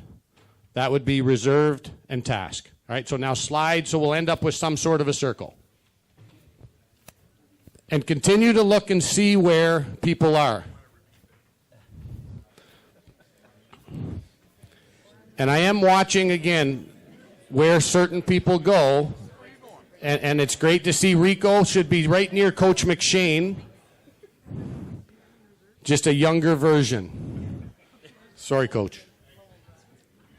So the people that I'd like to point out as you're moving towards task or people outgoing or reserved, we got Trevor Large in the back. Right? Put your hand up, Trevor. Right? So he is in our DISC model, D-I-S-C. He is steady, supportive, status quo, okay? He cares about people. He helps me. I live over here, all right? I live over here where Billy McCalt is. This is where we wake up, we're tasked, we're getting after it, and we're opposites. I'm a better coach because I worked with Trevor Large, okay? Where's that next slide? Go to that next slide. Who's running the slides, Mark? Are you? Am I? There you go. Perfect. So you can see the qualities for Trevor Large. Supportive, relational, loyal, stable, team first, compatible. Okay? And then we got up here. Where's Josh? Josh is up here. Josh Seba from Union. He's an influencer, inspiring, fun seeker. These are positive words. On our team, we called this group the whiskey drinkers. So where's Coach McShane? I don't know if he drinks whiskey, but he should be up here. Yeah, where did he went? Yeah, there you go. And you can stay there. You can stay there. Yeah, he only had one. Right? These are the people that bring energy to our locker room. We need to know who they are. Okay? Then we go to the back group. And I think it's really interesting that I've done about 75 of these in the last few years for coaches.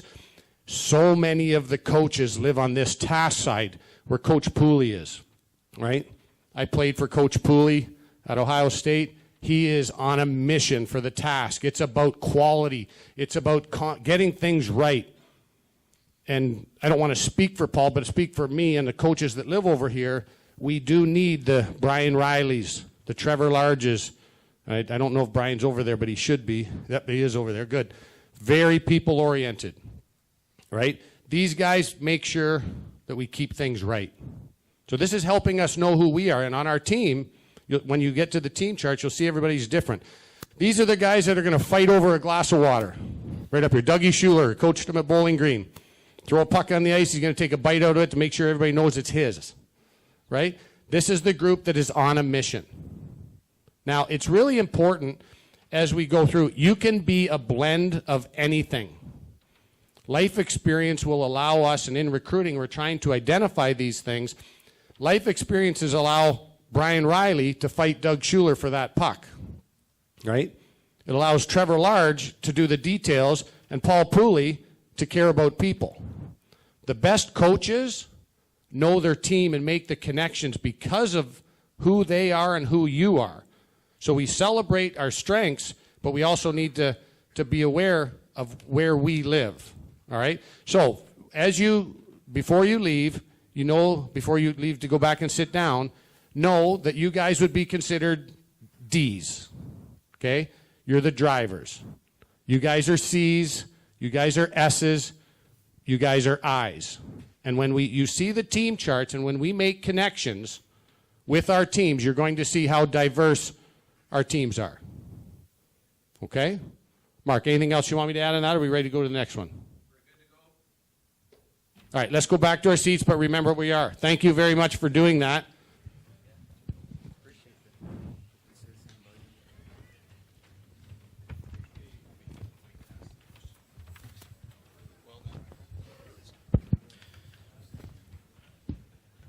Thank you, Dave. That was very well done. I just want to emphasize something that Dave pointed out. When you went to your primary corner, I want you to remember something. We are a combination of all four styles. Your preference or your comfort zone was in the corner that you selected. Okay? Now, I've projected up here the team chart for Colby Blaze's team. And you will see the different coloring patterns. I'll just explain that real quick and then have a couple questions for Blaze. The green dots are the coaches. That's their primary comfort zone and primary strength. The purple dots are the goaltenders, black dots are defense, and white dots are forward. In hockey, we're able to distinguish by position what's happening there. Okay? So, Blaze, could you share with us, what did you, when you did this survey for yourself, if you don't mind, could you share, what did you learn about your strengths, and how did that change your coaching? Well, I thought it was, we've done it for 2 years, and it's been a terrific exercise for me personally as a coach. The one thing I've learned over the years is that you get paid to coach, but you earn your money in your relationships. So I was more on the side of get paid to coach, outcomes, that type of thing. And as you can see, I'm a DI. So if you were to give me instructions for a model, I'll look at it a little bit, get a headache, get rid of the instructions, look at the picture and try to figure it out, and get pissed off when I can't do it. So I've learned to be a little bit more patient, to inventory things, to breathe a little bit better. So it's really helped me understand what I was it didn't surprise me. But more importantly, it helps me kind of get to different people that I don't understand, like the S's.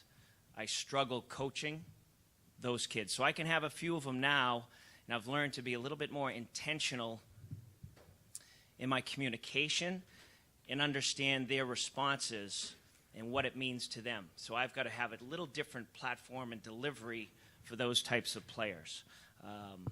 So that's really been very, very helpful for me, and it's really created terrific alignment. But to me, it's more, I'm all focused on the relationship. And what I've found, too, is I'm constantly assessing personalities and behavior and where I think people may fit. So that comes in the recruiting process. But then I want to see how I think they are, as Coach Smith talked about. In your environment, in a different environment, you can behave a little bit differently. So we're looking for those types of behaviors as well. So we're very mindful of looking at that sort of stuff. So it's been very helpful for me personally, and we're still digging in with our players, but as a coach, it's been, it's helped transform the way I look at things. Oh, thanks for sharing. You mentioned recruiting, and so I'm going to direct a question over to Trevor here. I'm just going to put up your team chart, Trevor. And by the way, congratulations, my friend, on the head coach position. Well done. Appreciate it. Thank you. S's can be head coaches. Absolutely. As a matter of fact, just for a point of record, if you join the military, the leadership style that they teach you is the S leadership style, servant leadership. Okay, Trevor, how has your understanding of the personalities sort of guided you in making that first connection? You spent a lot of time on the road for Dave in recruiting this team you see there. How did you go about getting them excited to come and play for you and Canisius? Could you share that with us? I can. To me, there's two things that have been the strategy for it. One is we because I think we're all trying to do it. You're trying to identify the right players for your program. So I think that's where it started. Knowing Dave as my head coach then, so long ago, I know the way he is as a head coach. I know what he wants out of his players. So I think the strategy started there, Marc, where we know what works for a Canisius hockey player.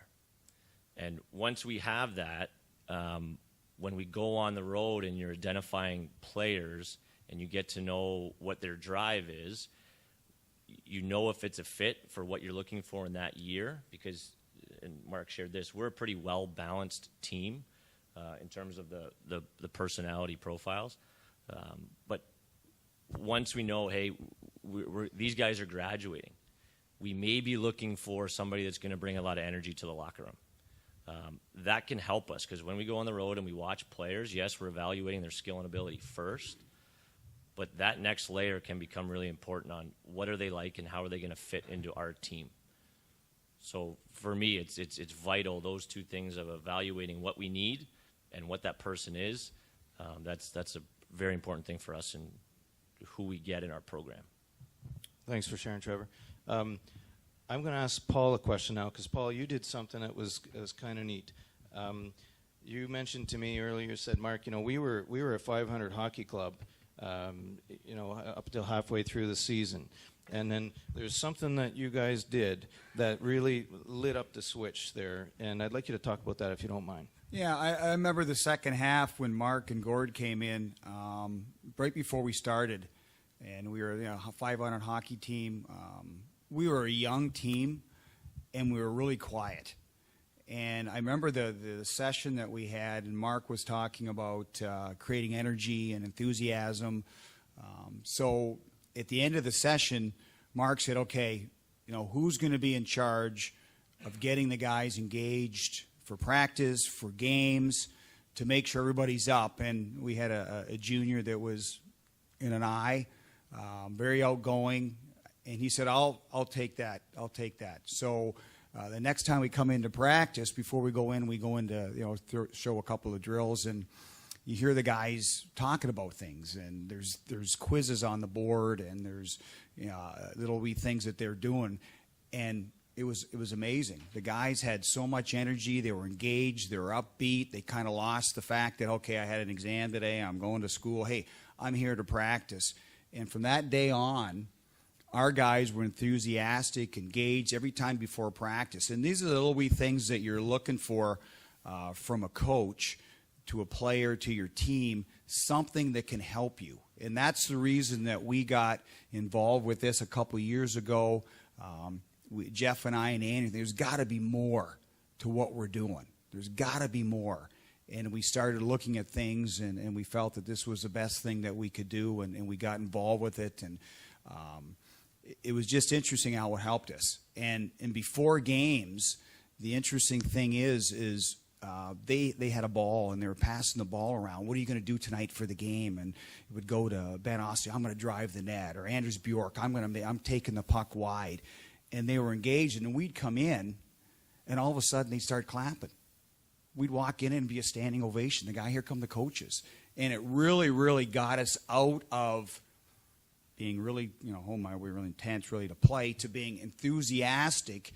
And our second half was amazing, and that was one of the reasons we got on a run, and we started believing in what we're doing. And I attribute back to that Tuesday meeting when who's taking charge of getting our team ready to practice. Bo Brower put his hand up and said, that's me, I'll do it. So that was something that, it helped us. Thanks for sharing, Paul. Can you talk to us? You went on a Frozen Four run. I'm interested in, how did you engage each style to step up? Because I remember being part of a coaches meeting. You guys were planning your practice.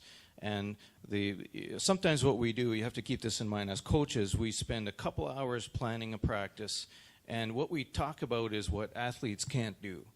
You see, we got to change our tactic here because we're so critical of ourselves.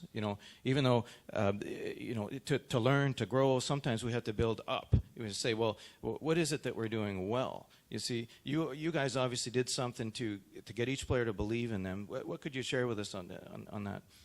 Well, I think the one thing that we've tried to do as a staff, that we identify our strengths and weaknesses. Obviously, I'm a DC. Jeff's more of a C, deep thinker. Andy's a DI.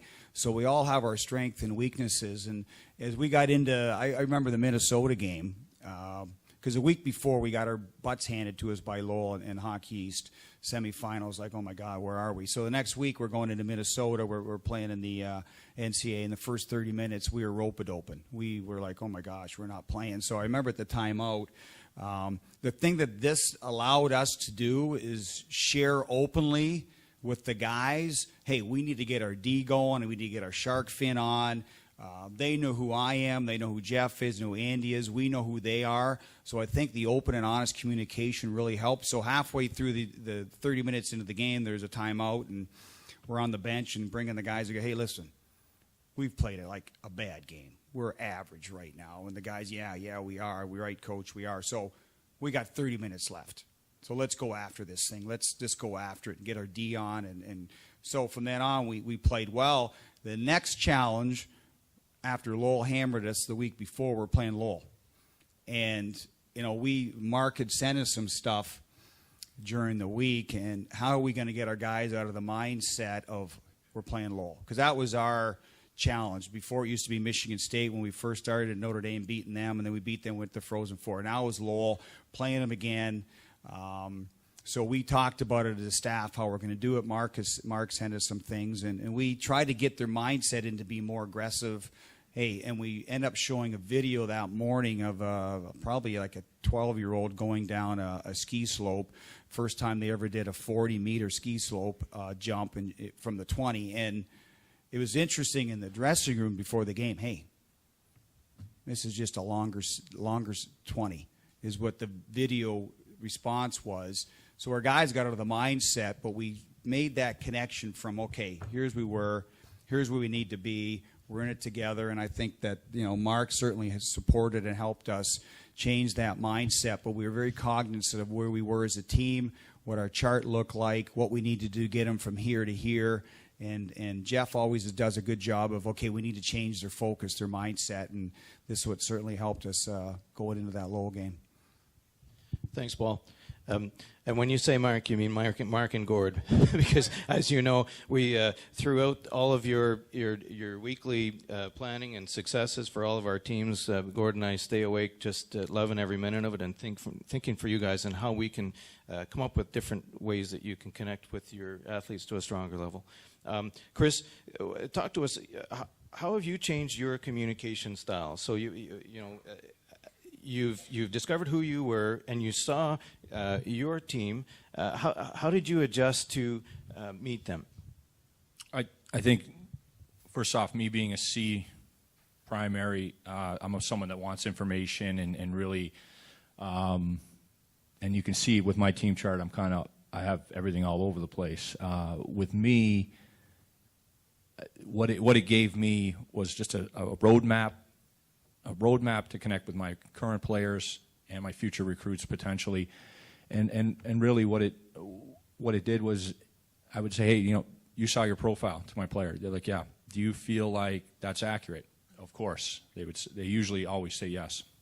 And I said, well, if I can coach you the specific way, if I can challenge you, D's, if I can challenge you directly, speak to you directly, or C's, if I can give you the information you need. I's, I tell you you're going to be fun. You're going to be our team DJ. You're going to do something. You're going to like that. S's, we care about you and what you bring to our team. We value everything you do. If I can have that little approach, and I know there's a certain way each person's a little different, but it gives me that roadmap, it's valuable. So it's given me a roadmap, essentially, to connect with each person on our team. And it's given myself self-awareness and confidence in who I am. And I think that's also we've given that to our players too, which is valuable. Thanks for sharing, Chris. Josh, from your perspective, so you've been part of a rebuild program at Colgate, got yourself a head coach's job at Union. You're part of a rebuild program. You won 5 games this year, had not won the previous year at all.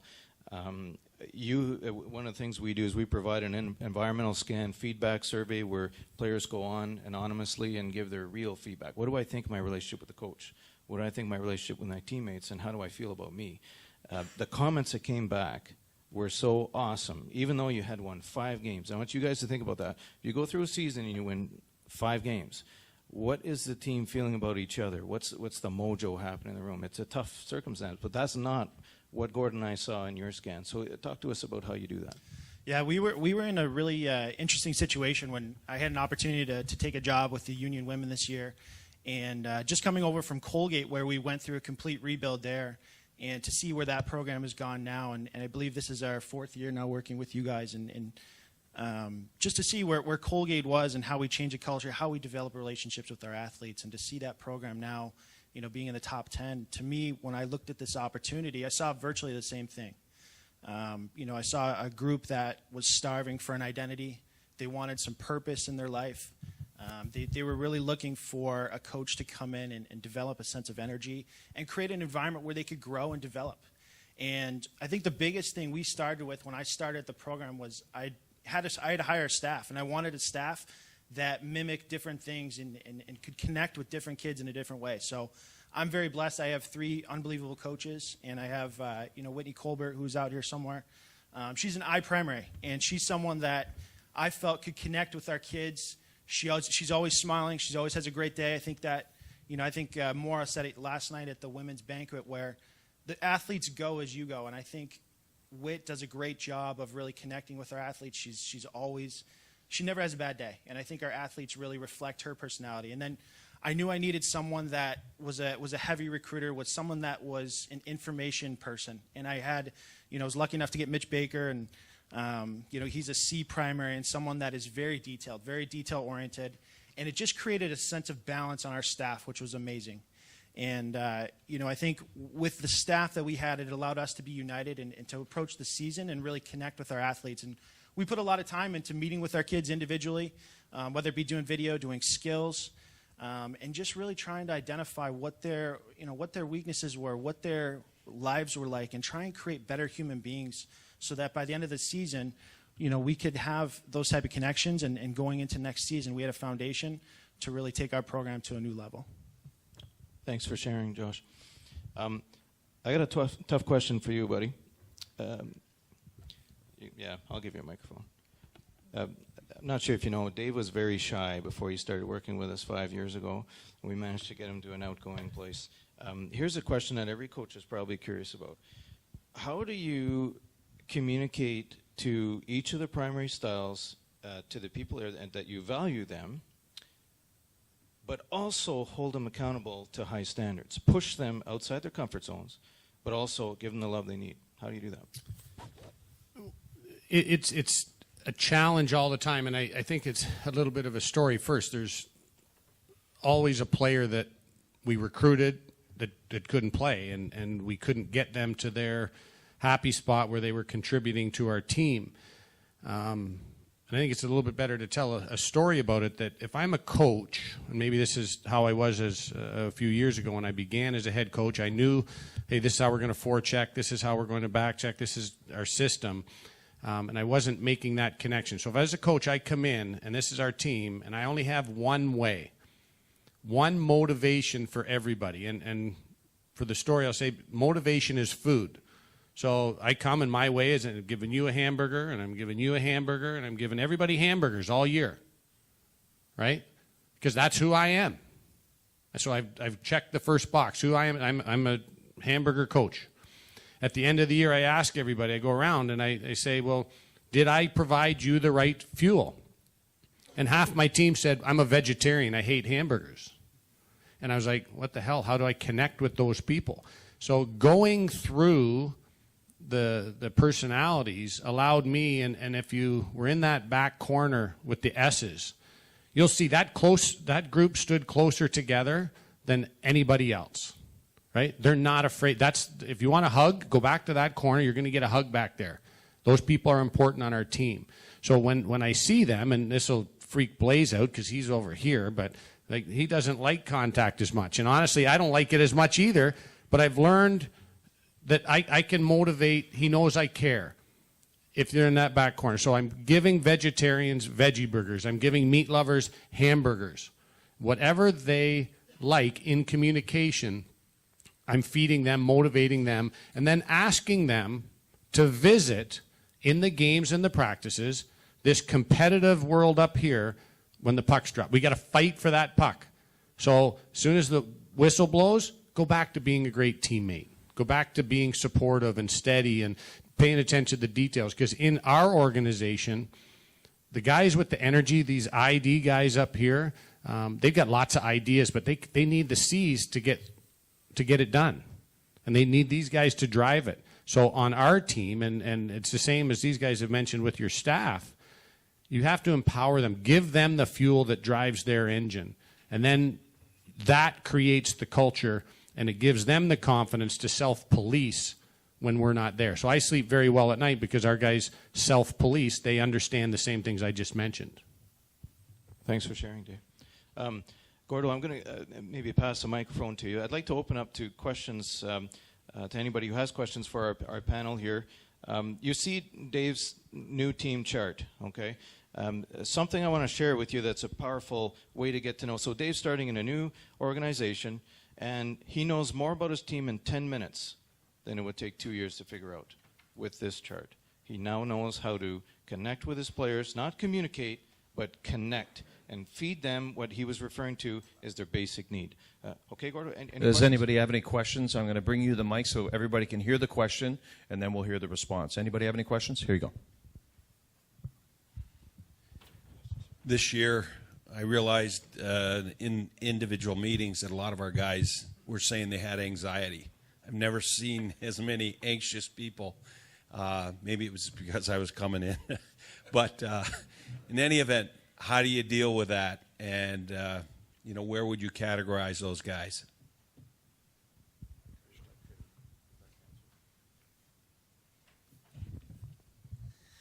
Increase the people working in the mental health department at your school. I was shocked the same thing, Mo. Talking to kids at Colby, and they're stressed. There's a lot of anxiety, like they just can't, their coping skills are really lacking. But you've got a new dining hall, you've got a new, bookstore, new dorms, but that area of the school, seriously, mental health is like the last things you visit because as a school, there's no ROI on that really, right? So it stresses us out a little bit as coaches in terms of how we deal with it. Typically, I think that anxiety comes from a lack of self-awareness. So their optics, their eyes that they're looking through is somebody else's. So they're trying to measure themselves that way. Self-awareness comes, the currency of today's kids, as we know, is in shares, views, likes, followers. So kids are connected 24/7, but oftentimes they're connected in isolation. So they're chatting, but by themselves. So I just think the simple answer is just constantly trying to create less outcomes, like who you are, be who you are, measure to your own eyes, not somebody else's eyes. And I think that's a constant loop, and it's a challenge for sure, but it's the fact you recognize it, it's, that's the first step. We had kids, I found it afterwards, 4 o'clock in the morning, they're so stressed out, they're going for jogs at Colby. So it's a challenge. I almost felt like it was an awareness that we never knew. We never knew we were anxious, or there was no, some guys I almost feel like it's a cop-out. And I don't know if that's right or too harsh, but I always felt like, you too? Like, is anybody here normal, or are we creating a condition that, hey, deal with it, And that was always a response that I got from Hextall. You got, hey, we all have stress. Life is hard. But at what point do we have to stop holding hands and push the envelope a little bit and harden these guys up? Because life is hard. And I don't know what that balance is. I'm trying to find out. And like a lot of other coaches that have been around, I mean, gee, you got to change with the times. I get it. But, my God, they're so soft that if you look at them the wrong way, they just melt. Well, they are, Marc, because it's funny when we do a coaching thing, and last year Jeff did something on the millennials, and there's a few videos out there that are really, really, really good about the millennials, and they say that anxiety is a common cold of the millennials. He used to have a cold, your kid had a cold, now he's got anxiety, and it's true. It's true because everybody got a ribbon. Everybody is not. The parents don't want their kids to fail. It's a fact, and I think that's one of the things that Blaze talk about. Like we have apps that we use for our kids with all the analytics and things, and our trainer sends them to us, and Marc and Gord through questionnaires make us aware who's anxious, who's really uptight, who's nervous, and I think the thing is that we've done is okay. Trevor, hey, listen, you seem a little anxious today. What's going on in your life? to make it aware that we're supportive of him. Hey, I'm not sleeping well. I got school's intense. I'm not playing. To be able to talk to them about it, being aware of it, helps them calm down because somebody's reached out to them. Because chances are your players aren't reaching out to you. That's probably hasn't changed that much, right? We don't go talk to the coach. Well, now it's our responsibility to go talk to the kids to let them know that we are there for them and try to address the situation. So one of the things that we've done over the years is I always felt that if I talked to my captain, it was their job to go talk to the team. So we created a leadership council, which everybody talks about leadership council, but that was so that the voice from the top could get to the bottom, and that would complete half of it, but the voice from the bottom could get to the top. So we would break our leadership council. They would have their own team. We could empower each of those leaders to have the hard discussions about anxiety and how could they bring their voice forward. As they brought, as Paul said, as they knew that their voice was being heard all the way to the top, that could help us alleviate problems before they became too big. So that was why the leadership council was important, because it gave that first-year freshman that was shy, who was having major anxiety, a platform to get to the head coach because they're so scared of you or me or all of the head coaches. They don't want to be seen as having a problem, and amongst their peers, if we create the right environment, they bring those issues forward, and then we're a better equipped coach because we know what the landscape looks like. Does that answer your question? Yeah. Okay. We have a 4-hour training on that, just on that, because there's a lot of depth there. But it's a great question, I think, and a lot of your colleagues share that. To use your food analogy, so you got the kid eating a hamburger, but you find out he's bulimic. Now what do you do? Because they exist. I heard the words. All right. Can you re-explain the yeah, question? Explain it. You know, so I'll go the other way. I call it the Eddie Haskell syndrome. Leave it to Beaver. Oh, Mrs. Cleaver, you're the most, the greatest mother in the world, blah, blah, blah. She walks out of the room, turns to Wally and goes, hey, Wally, your ma's, so you got that guy who, you think he's eating a hamburger, but then you find out he's regurgitating, he's that anti-person. There you go, artificial harmony. Gord wants me to talk about artificial harmony. Now, where were you in the circle? You want to redo the test? There's artificial harmony is the words that Gord wants to use. For us, after you do this and you can identify, and that's where, again, I'll just use the phrase that we use with our team, and I used it in here. There's a bullshit test. There's a bullshit test that if Rico and I worked 1 year with Rico was right up here, and I looked at Rico, and that's exactly where I felt he should be. And we knew that. And on our team at Canisius, we had probably had 3 guys that they just lied every time, every day. They would take this. They were living a lie. And then we felt we knew them better than they knew themselves. So we just had to keep working with them. And if they thought, they know where I live, right? I live up in this. So they thought, well, I have to be up there. And they're clearly people-oriented. So what we did in one case, because that kid bugs me every single day, I just said, Trevor, deal with this, because Trevor likes people way more than I do. Okay? And this young man who said, I'm a driver, I'm on a mission, right? I eat hamburgers every day. He was wrong every single day. And we helped him without him really knowing it. Because if he wanted to live in my world, he would have got eaten up. But he lives in Trevor's world, which in the end is our world, which helped us. Just a quick thing with Dave. Alluded to a little bit about knowing your players. I remember having a conversation in one of our training sessions about, like, if you're in an I, if you got a kid that's an I, and that's the challenge we have as coaches. We're coaching probably for a reason. Trevor's probably an S, obviously, but I'm a DC, and I want to get out there and get at it, as Smitty said. So if you tell an I, and this is what I've learned a little bit about the psychology of people, is if I'm on the bench and we're all intense and you tell an I, listen, you can't do that or this and that, or you're being negative to him, the first thing he hears in his mind, the coach thinks I suck. So how are you going to get the best out of him after that? He just tunes you out. So I remember having a skilled guy that, challenging, not turning pucks over, not getting to the net, but one of our, key players. And the approach should be, hey, if I could share something with you that could help you, would you want me to share it with you? Oh, yes. And that was the in during the game. Because before I used to say, listen, quit turning the stupid puck over and get to the net.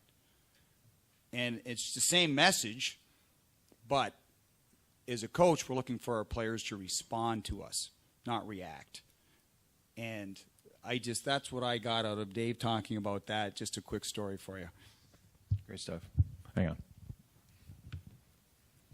Team dynamics, in terms of your research, is it better that, like Notre Dame's pretty reflective in your team of what the staff members' personalities are? Is it easier for a team like that to manage the reflective group, or maybe a team that's disparate in terms of personalities against the coaching staff?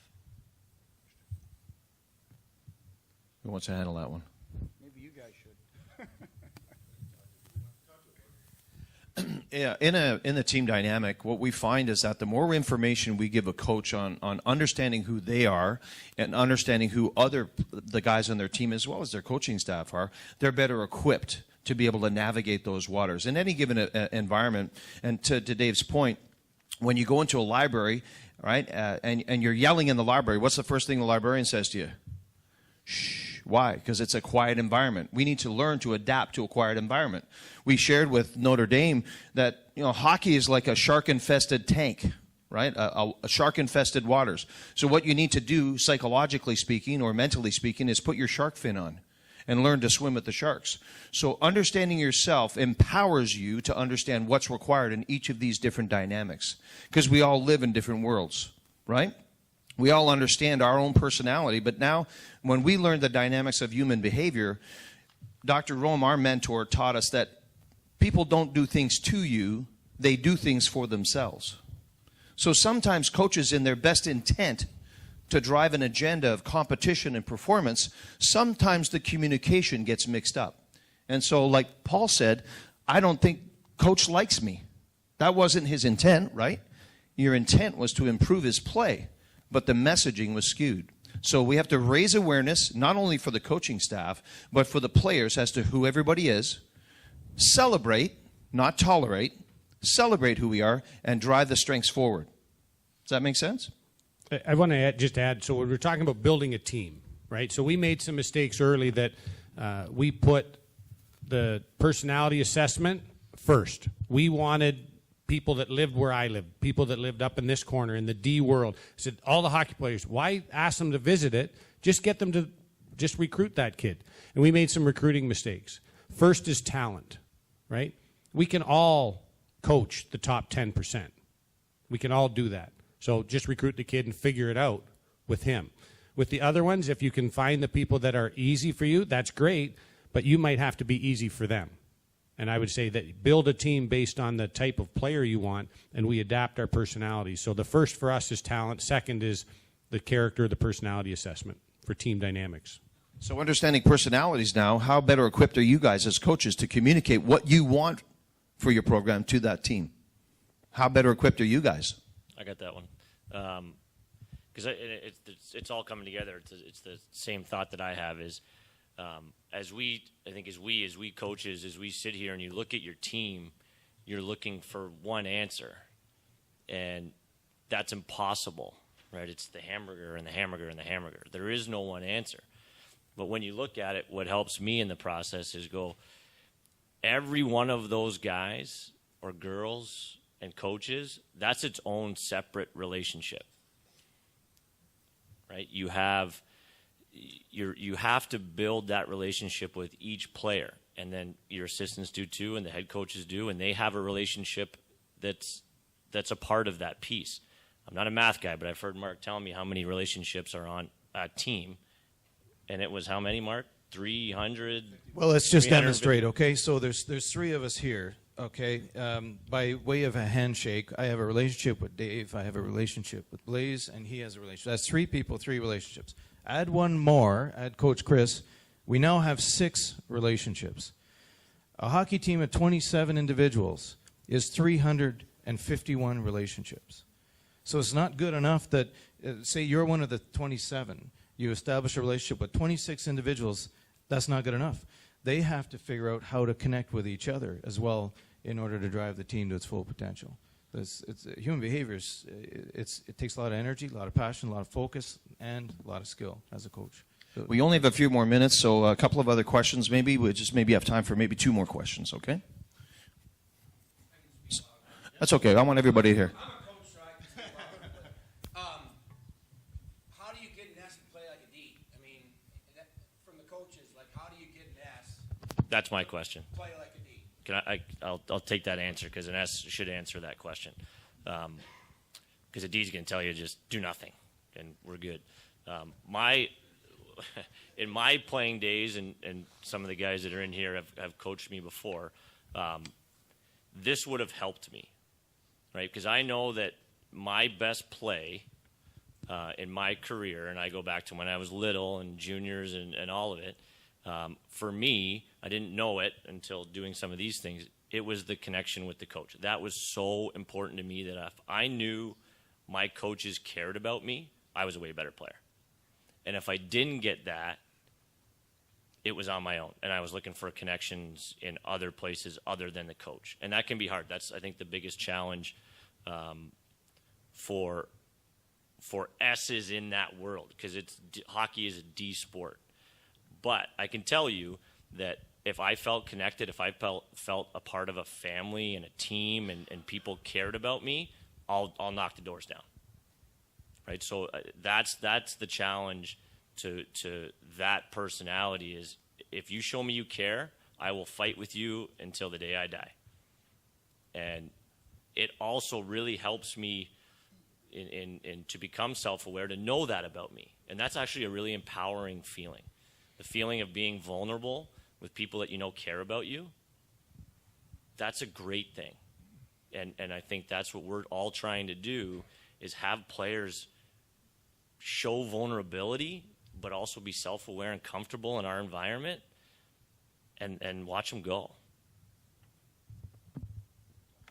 And the interesting thing is that a lot of S's that we've observed, coaches, on our teams are some of the most highly skilled players on our team.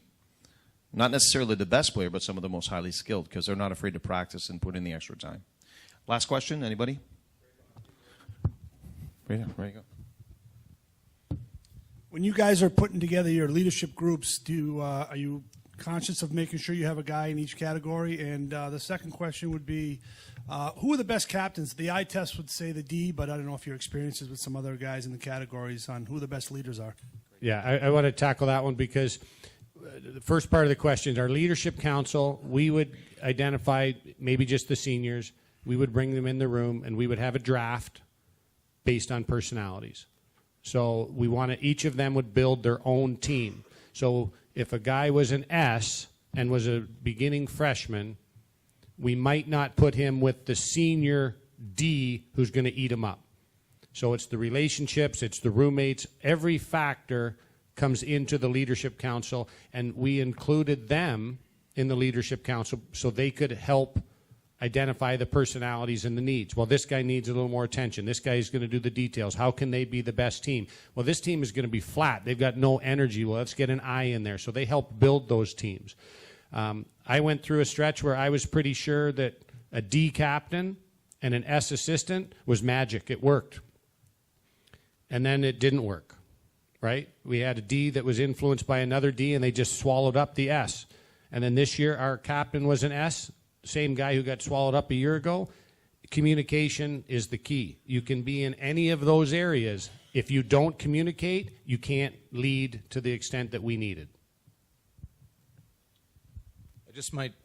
I want to add something that Gord and I have realized and discovered in helping leaders for many years now. Some people feel that they were born to lead and want to. And so we say, okay, that's fine. And sometimes it has a little to do with personality. But leadership is influence. It's a skill that must be developed. And some of the best leaders are any of the D, I, S, and C primaries. So don't discount people for that. Just measure their influence on others as much as possible. Is that our time? I want to thank the panel members for joining us this morning. I want to thank you for coming here. On behalf of Gord and I, God bless you.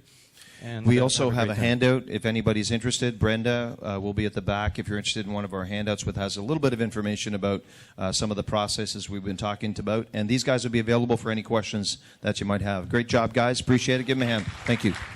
If you'd like to take an assessment for yourself, just text me at that number, and I'll send you a link so you can do your own assessment, free of charge. Thanks, guys. Casey Jones is going to pull together. Oh, sorry, Casey, come on back up. Pull together the next group and do a drill session.